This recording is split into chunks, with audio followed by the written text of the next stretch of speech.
Hey everybody, welcome to Amy Nolte Music. This week I was playing the blues and I was asking myself, how can I do something new on the blues that I've never done before? So I started thinking about extensions and alterations. So I was playing like B-flat blues. And of course you've got your third and seven that are integral to that sound of a dominant chord, but you know, if we mess around, we could make altered chords by sharping the 5 or flatting the 5, or by flatting the 9 or sharping the 9 or playing the 13 or doing a combination of any of those. And also on my mind this week was the Hendrix chord.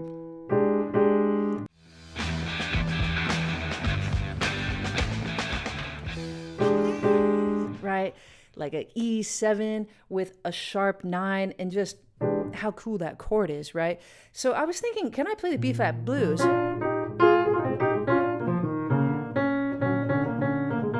and employ that sharp 9 just a little more, and maybe in a different way than I ever have before? So my brain was going through these combinations I could make, and I thought, all right, if I do sharp 9, what if I also added 13? And I thought, that's one of the hippest sounds we've got, really. Like, I love that sound. We've got this major 7th here, and we've got this major 7th here. It's all kinds of crunchiness. And I thought, well, I mean, with the B flat, this is nearly a fully diminished 7th chord. If I added that one too, it's the flat 5. And so we've got 1, 3, flat 7, and then fully diminished 7th chord that grabs the sharp 9 and the flat 5. And I'm familiar with this sound, but to be honest, I don't use it as often as I should. My first thought was, how do I play it in E, right? So if you take that sharp 9 and you build your fully diminished 7th chord either up or down from it, that gives you the chord. All right, so that's kind of how I think of it. I grab the sharp 9, make it extra crunchy here or extra bright here. Could do it here too. But would it work? Like, what if I was covering, don't ask me to do it, but if I was covering Purple Haze on the piano, right? Purple haze all through my brain, and I got like around to the last chorus of it, like after having shredded. Just imagine it. What if I were to employ this chord instead? Purple haze all through my brain. I thought, that's super hip. I don't know if it would work in every instance of places where there are like sharp 9 chords, but I wanted to see if it could work on the blues. And I also thought about like another really common or popular example of a sharp 9 chord happens on a D sharp 9 chord, D7 sharp 9 chord in The Man in the Mirror. And Michael Jackson goes, if you want to make the world a better place, take a look at yourself and then make a change. If you want to make the world a better place, take a look at yourself and then make a change. Bam, it gives that tension all the way through it, right? I mean, it is the minor third on a dominant 7th chord. We don't call it the minor third because we don't have any way to like write that. Like once we write that it's a dominant 7th chord, we can't like say also put a minor third in there. And really it comes from an extension from the 9th, from doing something to the 9. But I thought, would this chord sound cool over Michael Jackson's, treatment there at the end of Man in the Mirror? So here we go. And then I tried it. If you want to make the world a better place, take a look at yourself and then make a change. And I don't know about that one. I think it's not as crazy of a moment as Purple Haze. So I kind of say no on that, but I mean, it's still cool to try, right? What about like in a situation where, like the first time I ever discovered a sharp 9 chord was on Walk Between Raindrops by Donald Fagen.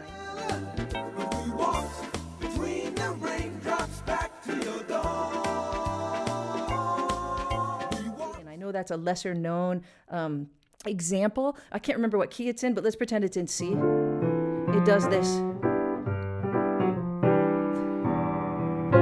It goes, we walk between the raindrops back to your door. Like that, and like the melody's like somewhere in between there, and it's so hip. So I thought, would it work to play that chord here? So I give it a shot, right? So I walk between the raindrops back to your door. And then, could it work?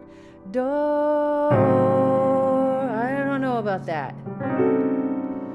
I don't like it in that. Like, I want that to be a little cleaner. So it's a fun chord, but I didn't know if it was going to work to use it over the blues. So I started trying. Back to the B flat blues.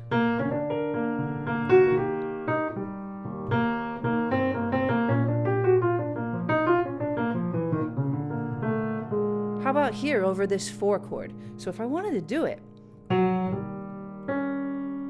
I have to put myself in the mind frame of this diminished chord.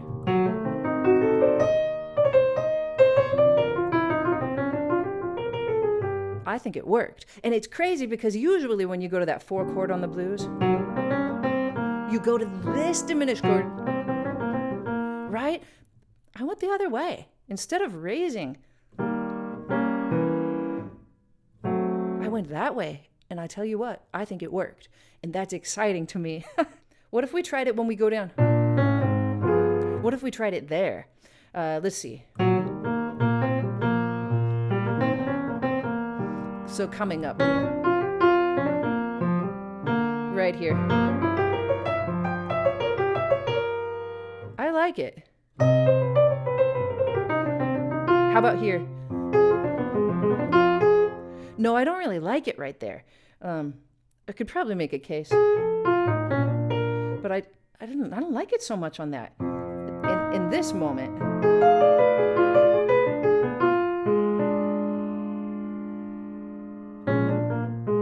didn't sound like it wanted to resolve, did it? Yeah, I mean it doesn't really. If I'm honest, and I'm gonna play that sound over an F7 chord, it can resolve, right? It can. It doesn't necessarily feel like it should, but it can. All the notes are close. So maybe if I do it like it's an upper neighbor of the B flat, it would work. You guys, this is just how my brain works. I'm sorry to take you on this little trip with me.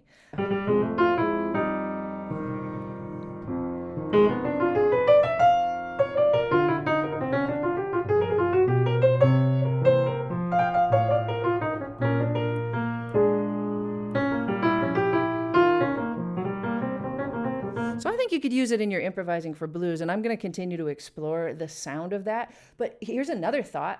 You could also use it as you're comping for somebody, like on your guitar. Oh, it would be so hip on the guitar. I wish somebody would show me how to voice it on the guitar. Or on the piano, right? Like say that somebody's taking a chorus and they're like on their, 12th chorus or something, and they're going nuts in their solo. Like, wouldn't it sound so hip to just comp with this chord, like 7 and 3, and then take that diminished chord? I think that would it would build so much unrest in somebody's solo. I think that would be super hip. And then how would it work to change to E flat, right? Could we do it with nice, smooth voice leading? Well, we can with our 3rd and 7. That's really easy. Check it out. We totally can. It's just right there. I love that. So you could totally use this as a way to build tension in somebody else's solo over the blues. But how about this? As the blues is wrapping up and somebody's finishing, the entire blues. What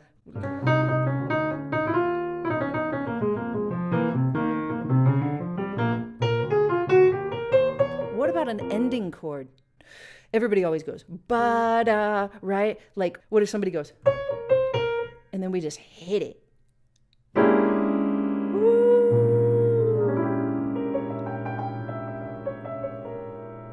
I love that. So you could totally use it as a way to end a tune. And then you could be all Purple Haze. No, I'm just kidding. I absolutely love to think about this kind of stuff. And you guys, I have a course on Nebula that will teach you crazy things like this about chords.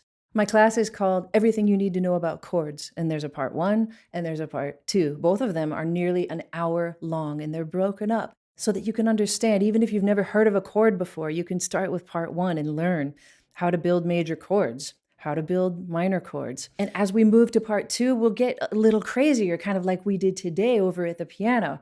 Move on to slash chords and polychords and extensions and alterations and all the fun things that make music feel so dang good. Nebula is a platform much like YouTube or Netflix, but the content on Nebula is more thoughtful.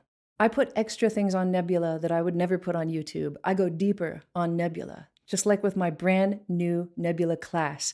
It's a series of interviews, and I've already put the first one up, and it's with the amazing Larry Goldings. It's called Quarter Notes with Amy Nolte. Take a look.